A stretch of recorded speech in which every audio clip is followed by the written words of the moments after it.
Hello and welcome to Krish Immigration Consulting's YouTube channel. My name is Sridhar Iyer and I'm a licensed immigration professional.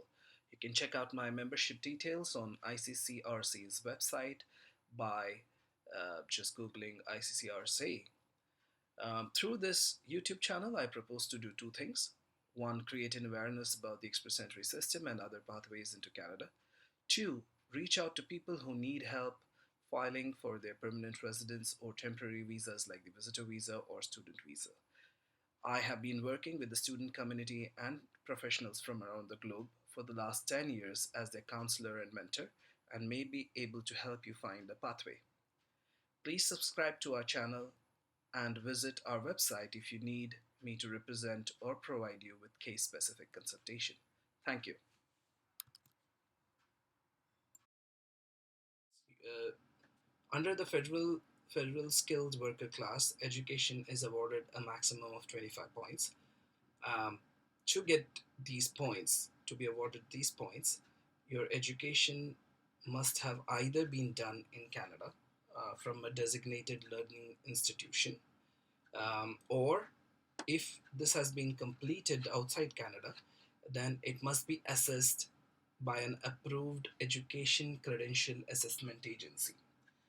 There's a separate video that we have created for explaining the process and the agencies that are involved in this process. You could have a look at that video to understand how that is done. But yeah, either it's done in Canada I mean your education is done in Canada and it is done in a designated learning institution, or it is if it's completed outside, it is assessed and approved by an educational credential assessment agency. This assessment, again, the third rule here is this assessment cannot be older than 5 years. So we already know that you get 25 points for education, and that's the maximum points available. Um, Now, in this part, I'm going to explain what level of degree gets you what points. You also know from what we have already spoken that you'd be able to claim these points if either you have studied in Canada or you have a ECA report from an approved agency that says that your equivalency is this level. So a doctoral level program, a PhD, will get you 25 points. A master's level program will get you 23 points.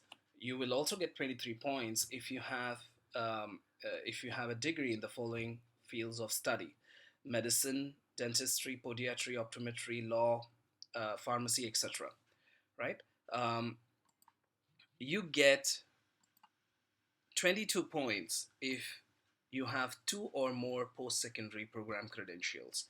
It means that the ECA report says that you don't have a master's equivalency for a master's that you have done in your home country. For example, uh, I get many clients from India. Since I'm from India, I get a lot of clients from India. And one thing that I've seen is many of the Indian programs, many of the Indian master's programs do not get a master's equivalency when it goes through that ECA. What they do get is a postgraduate diploma, 1 year postgraduate diploma equivalency for the master's program. And then they get the bachelor's program is given a 3 year equivalency.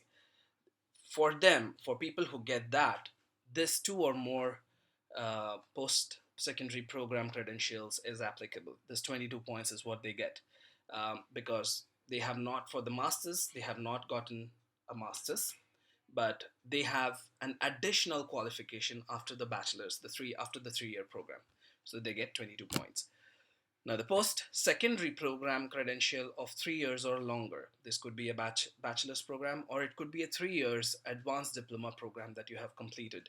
That gets you 21 points, as long as you get that equivalency. 2 years post-secondary program credential gets you 19 points. 1 year post-secondary program credential gets you 15 points. And secondary school or high school credential gets you 5 points.